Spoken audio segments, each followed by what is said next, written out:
That's the music of Anders Norell, the principal flute with the National Symphony Orchestra of Taiwan for nearly 3 decades. Although he's traveled and performed extensively throughout the whole world, he has never severed his ties with the Swedish countryside where he grew up.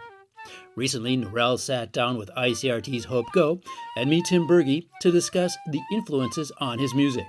So we're very happy to have with us here today Anders Norell. And maybe let's start out just talking about your journey in music. So originally you're from Sweden. So how did you start out as a musician and why the flute?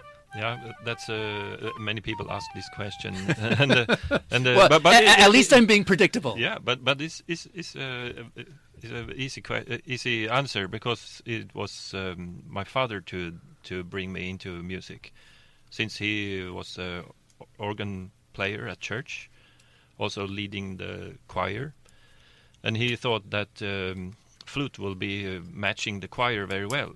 Okay, so your dad was an early influence in your musical career. Yeah, absolutely. He was a church organist. You joined him, and he thought that the flute would be a perfect accompaniment for the organ? Yeah. No, for the choir. Oh, for the choir. I'm sorry. No, we did the hymns, for Swedish hymns, for sure. I was very happy to do that because it actually, I felt a connection with my dad that way. Many musicians, church music has a way of influencing their careers. How has this church music influenced you, and does it still play a role in your music today? Yes, it does. First of all, I believe any instrument we should try to get as close to a voice tonal quality as possible. So that is central to me when I play flute. I want it to be vocal. My son is a cellist, and actually I think my father decided I should play flute, but I think cello is actually the instrument that is the most close to a human voice. So I'm very delighted that he chose to study that instrument. I'm very curious. You said that your son plays the flute. Plays a cello as well. I know that many Taiwanese enjoy having musical instruments as a hobby, but very few, I think, would encourage your children to pursue it as a job. Mm-hmm. Talk to us a little bit about that. Yeah, that's interesting, of course. Especially in Taiwan society, families very often are happy to have their daughters study music, but not their sons. And that's still, I can see that in the proportions, or when I teach, that there are still mainly girls study music here. Guys, they might have they might be very passionate about it, but they are not the family doesn't let them go all the way. So they very often I see that guys they get the degree in something else, and then they come back and pursue music, and they can still be successful that way. Okay. I have seen many cases. I'm a little curious. So if I did my math properly, you've been in Taiwan since about the age of 26. So your mid-20s? 25. Okay, yeah, okay. 25. So you're mid-20s. Yeah. So you came here as a rather young person. Yes. And you've been here almost 30 years. Mm-hmm. So what brought you from Sweden to Taiwan and to develop a musical career here? Yeah. I studied, I did my master degree at Gothenburg University. And then I got into the postgraduate course at the Royal Academy of Music in London. And my wife also, she was already there. She did, I did 1 year, she did 2 years. And she was in her second year when I came in, and that's how we met. So London is the central point for making me bringing the two of you together. Go international. Yeah. And so you met your wife in London, and then you decided to join her here back in Taiwan? Well, no, not that straightforward. Because when I was in London, then I won a job in the Swedish in the Gothenburg Symphony Orchestra. So right after graduation, I started working. Then she moved back to Taipei, and you know, long distance relationship is not ideal. So either one of us had to consider moving, and I was so interested in Asia, so I had such a desire to really know what Asia is about. And as we just said, I was 25, and I decided I should come to Taiwan for 1 year and see how it was, and I stayed on. And 30 years later, you're still here. Exactly. Okay, so you're now playing with the Symphony Orchestra. I'm assuming that you haven't spent that whole time you were here with the Symphony Orchestra. Tell us about your journey. Yes. For example, I said the many venues wanted live music. So in the beginning, I was here. I didn't have a full-time job. I started studying Chinese, and a lot of students wanted me to have lessons with me, so that kind of built up. But I also did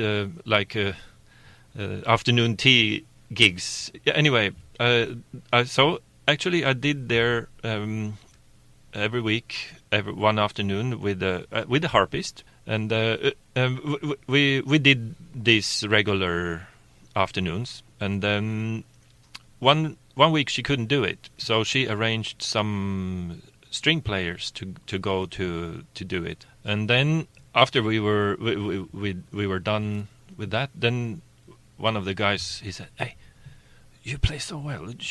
Do you know we have an opening for principal flute in the National Symphony Orchestra?" So I said, "Wow, I need to go for that." From the non-technical side, so I noticed when we saw you 2 weeks ago performing, throughout the entire performance, there was a slide presentation showing the countryside of Sweden. And I've read where you've mentioned that the flute should sing in a natural way. So has your background from Sweden and also maybe just enjoying the outdoors, does that influence your music and how you perform on the flute? Absolutely.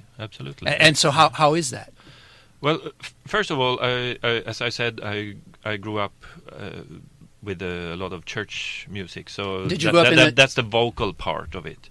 Did you grow up in the city or in the countryside? No, yes, it was a very small place. Or it is, still exists, but it's like 2,500 people there. But so, I mean, nature is just right outside your door. And nature has a balance that I also try to always incorporate. I'm very sensitive to find the right pulse when I perform a piece. That it has to breathe. It has to, if I describe it as ebb and flow, this kind of things to me comes very naturally because I do sense the connection with nature that way. So I'm curious. So you just mentioned something which is very interesting and very had a very positive impact upon you. Have you ever had any instance in your career with the orchestra where things have gone completely the opposite way?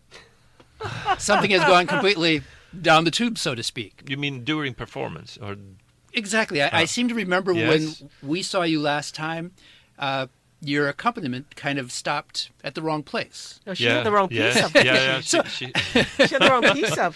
So have you had other instances of like that with the orchestra where it's like things were going well and then all of a sudden they weren't going so well?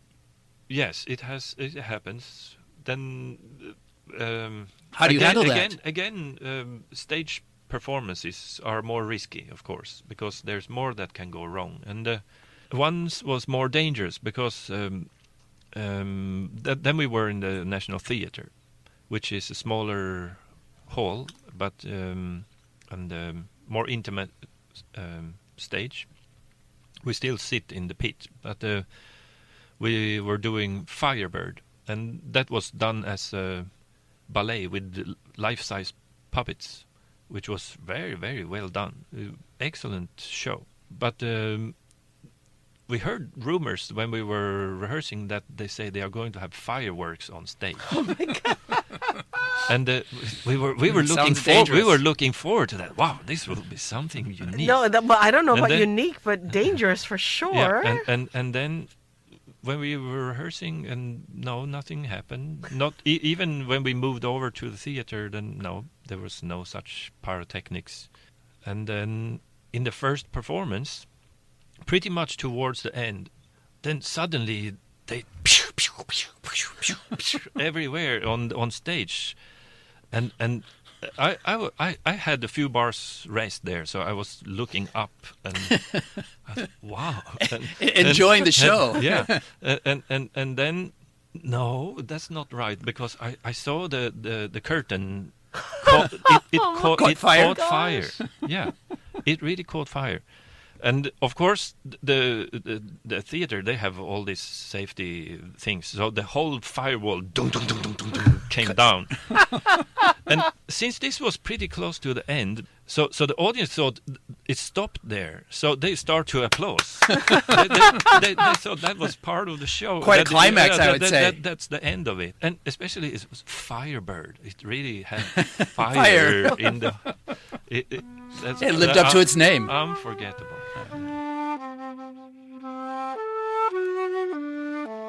That was the principal flute with the National Symphony Orchestra of Taiwan, Anders Norell. Check out more Taiwan talks and other intriguing stories of Taiwan on your favorite podcast player. For Taiwan Talk, I'm Tim Berge.